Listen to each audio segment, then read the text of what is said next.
Hey everybody, Jeff G. Holt, V-Twin Visionary. Last week I showed you the John Shope Dirty Bird concept, gauge relocation kits, and covers for T-bars on road glides. I showed you the stuff from 13 down. Now I'm showing you 14 up. Three different kinds.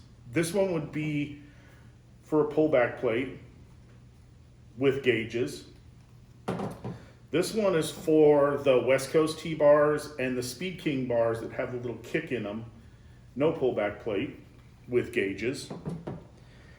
And just the regular T-bar mount with a gauge relocation if you were running, say, no gauges, which some guys do, or the gauges up on your handlebars, which everybody and their brother now has a kit to relocate those.